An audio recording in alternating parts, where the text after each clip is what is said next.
Hello gems, Leah from Red Emerald Yoga. Welcome back to my channel for today's video. Just going to light a quick incense, smudge our space.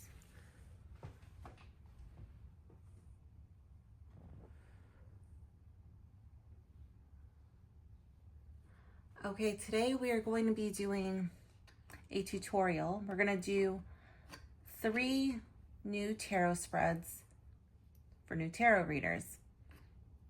So these spreads can be used with oracle cards, but today we're going to be demonstrating with tarot.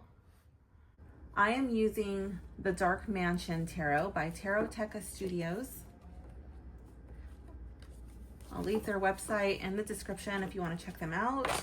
Oh my goodness, these cards are so hard to shuffle for me. I'm trying to get some reversals in there, but go ahead and grab your favorite deck. I'm going to do them this way. My hands are a little bit small. So go ahead and grab your favorite deck. Give them a quick shuffle. They don't have to be, shuffled that well. We're just going to be doing a sample, a quick sample for each spread, okay? First spread is going to be a 2-card reading. First card, something to release, okay? And the second card, something to keep. So here we have the Sun in the reverse for what we're releasing. I feel like this would be unpleasant situations. This would be things that made you sad, things that really hurt you, a loss of some sort, something that did not bring you joy. It's time to let that go. Okay, we are releasing that. And what are we keeping from this situation? We're taking pause. We're learning how to slow down. We're learning how to be grounded in unpleasant situations. We're learning how to breathe through it. We're also looking at things from a different point of view, a different perspective. Maybe we're not only looking at unpleasant situations through our own eyes, we are also taking into account the feelings and the perspectives of others. Okay, so that would be our release and keep spread.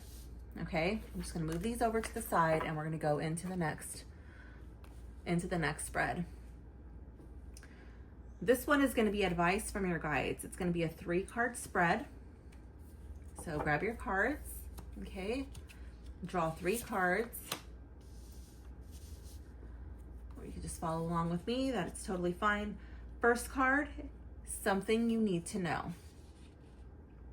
Second card, a new perspective to consider. And the third card is an action to take, okay?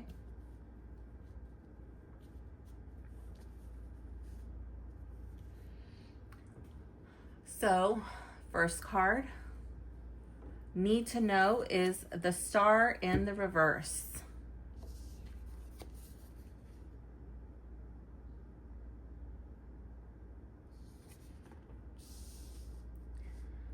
I would see that as something that needs to be healed.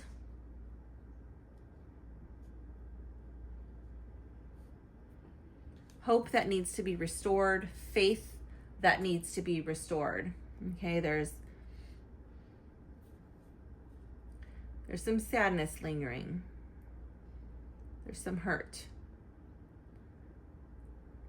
A new perspective. 10 of Pentacles in the reverse. 10 of Pentacles is usually a family card for me, okay? It can also represent legacy, financial abundance, being very well established. It's very comfortable. And a new perspective, maybe this is after a divorce. Maybe this is after someone has left the family. Maybe there's been an estrangement. Maybe somebody has moved off to college. Maybe somebody has left the nest. They've moved out of state or something of that nature. Okay, maybe somebody's in jail. I don't know. But I feel like there's a sadness surrounding the family. Like the family doesn't feel whole, perfect, and complete. There is definitely something missing, okay? Or maybe there's been a shame in the family. Maybe somebody has shamed the family and you're like, oh my gosh, how are we ever going to hold our heads high in public? For those of you who go to church, like, what are people going to think? Oh my gosh, we're going to go sit in the back row. If this is like around, like friends and family, like, oh my gosh, my mom was dancing on the table at my wedding. Like, what are my friends and my family going to think? Like, it could be any number of things, right? And that is something from a real life situation. One of my friends had that experience and she was mortified, but you know, it turns out that she was more mortified than anybody else. Everybody else just thought that it was funny. So like a new perspective is like what you're thinking in your head, like, oh my gosh, you know, like it's probably bigger in your head than what's going on in other people's. And maybe people will talk. Maybe people will say that, but their opinions, their judgments don't define who you are. They don't define your family. You know, all families have their imperfections. All families have their skeletons, their shadows. And if it's just about being sad because somebody has moved away or somebody has passed or somebody has, you know, gone to jail or went to college or whatever, a new perspective to take would be like, what can we take away from this? You know, if they're going to jail, maybe they will learn a lesson. Maybe, you know, as harsh as this is, maybe the family can have some peace, at least for the time being. Maybe the family can heal in this person's absence. Or if this person's gone away to college or somebody's moved away, maybe that's best for them. You know, it seems like a fracture, a rift in the family. Maybe it's just happening exactly the way it needs to happen. Maybe things will work out. Or maybe we just keep going. Maybe I don't need to understand the how and the why. Maybe I just need to focus on what's in front of me and move forward. An action to take is the High Priestess in the reverse. Now, normally the High Priestess spends a lot of time by herself. She goes within. She's not very chatty. She loves time alone. She loves reading. She loves learning. She loves doing her sacred spiritual practice. Okay. But with the High Priestess being in the reverse, I could see that as maybe, okay, maybe you've stepped away from that. Maybe it's time to return to that. Or maybe it's time to do it with other people. Maybe you don't need to spend so much time alone. Maybe the support of others would be beneficial, whether that is going to something like a church or a temple. Maybe that's connecting with a coven. Maybe that is going to yoga practice. Maybe that's doing some sort of group meditation. You would have to be the judge of your own personal situation. If it is you just stepped away and you haven't really been practicing your sacred spiritual practice, then I would definitely see that as a call to return to that. Okay. Listening to your intuition. What is your intuition telling you? I feel like there's so much going on. You're so concerned with other people, what other people are thinking, how other people are viewing or perceiving you, that you're not really taking the time to tap in and listen to your own intuition. So that is a sample of spread number 2. I'm going to put these to the side and go on to our third spread, which is a 5-card spread. So we're going to do 2 rows. So the first card, this is an asset. We'll put our asset here. And something that is a hindrance. Okay. How can I develop this asset further? I'm going to scoot this back just a tiny bit because I'm slightly off camera. Okay. How to release this hindrance.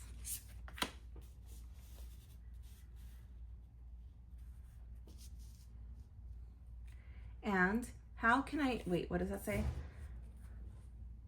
How can I integrate my gifts into my life?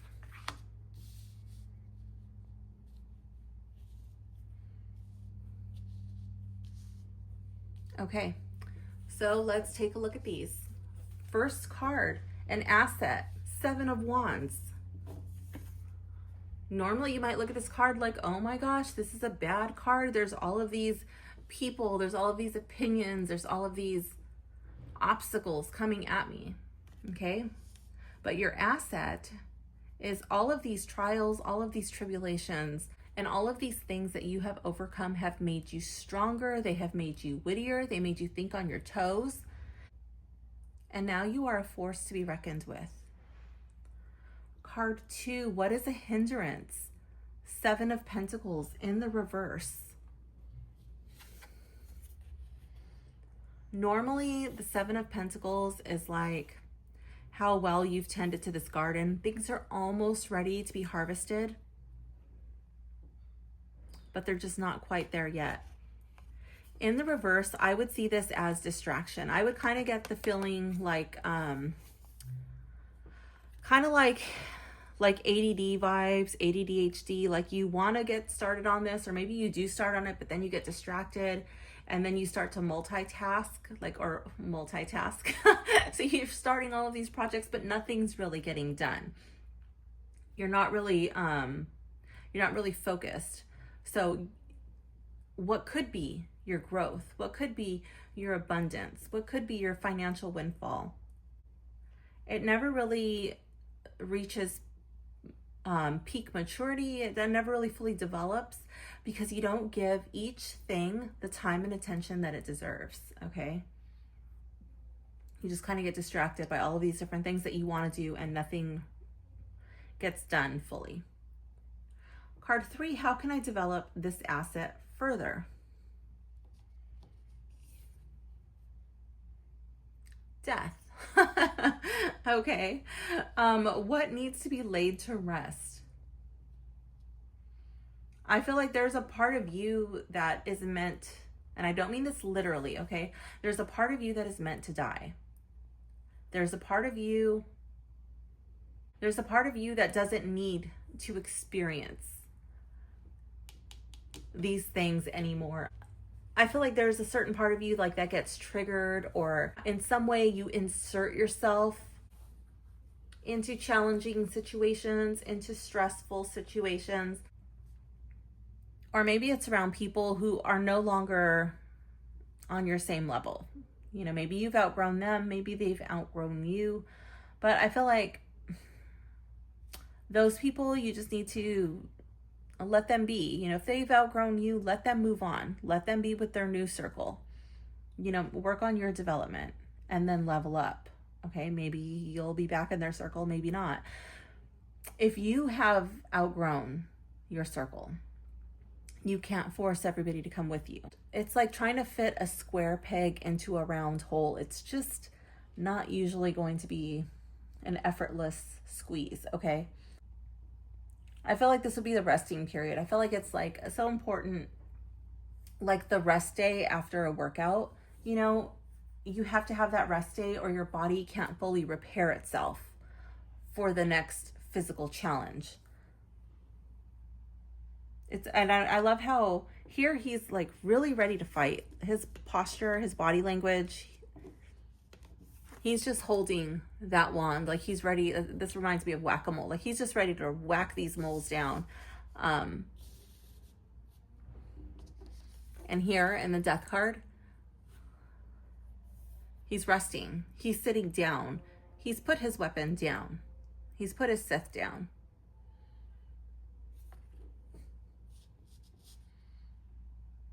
I also feel like he's kind of, I don't normally get this out of the Death card, but he's kind of mourning. You know, he's contemplating. He's thinking about what he's lost. Like, man, what is this battle? What is this challenge? What is this fight, this obstacle?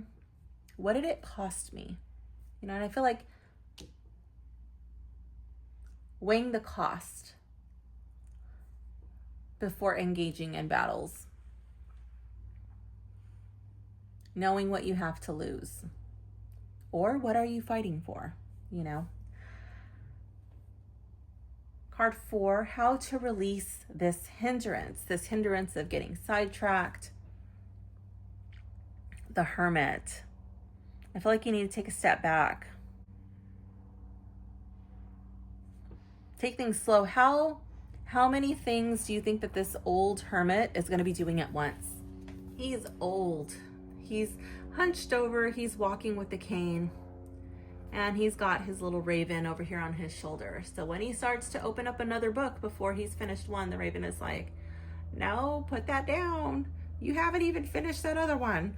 Why are you going to start another pot of tea when you haven't even finished the tea you're drinking?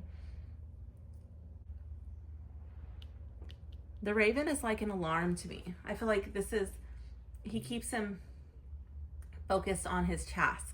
It's giving him a bird's eye view of his day. I feel like this would be planning. This would be taking it really slow, just working on one chunk of time. And I don't mean getting down to like the nitty gritty, like every 15 minutes is structured. I mean, just like setting a time, like from this time to this time, I'm going to work on whatever. And then from this time to this time, I'm going to do this. I'm going to complete this one task before moving on to my next project, however long that takes me. I feel like really getting into a habit, getting into a routine, trusting the advice of an older person. Maybe this is something that an older person has already told you, or a person that you look up to, a wise person. And I love how he's facing the left. You know, he's not facing this way. He's not going forward. He's going back, like he's going back to finish an uncompleted task. And the final card, card 5, how can I integrate my gifts into my life? 3 of Cups.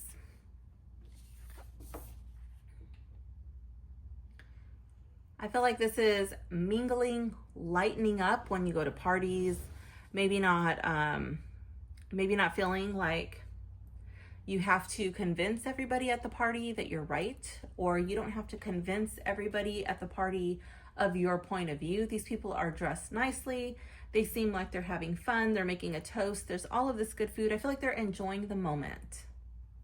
They're really lightening up. They're not, you know, starting a fight. They're not having a food fight. They're not fighting over politics. They're not fighting over sports teams. They're not fighting over whatever, you know, they're just all coming together, having fun. We're going to call this a potluck.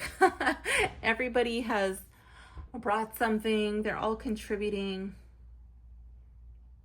Everybody has brought their best to the party. Everybody is coming together to have fun, to look nice, to shine, and just really enjoy each other's company. So that concludes that reading. Please drop it down in the comments below if you have any questions at all about any of the cards that were drawn, if anything was unclear, and I'd be more than happy to go over anything with you. Let me know what you thought about these spreads. Did you enjoy them? Thank you for hanging out with me, and I will see you soon. Bye for now, gems.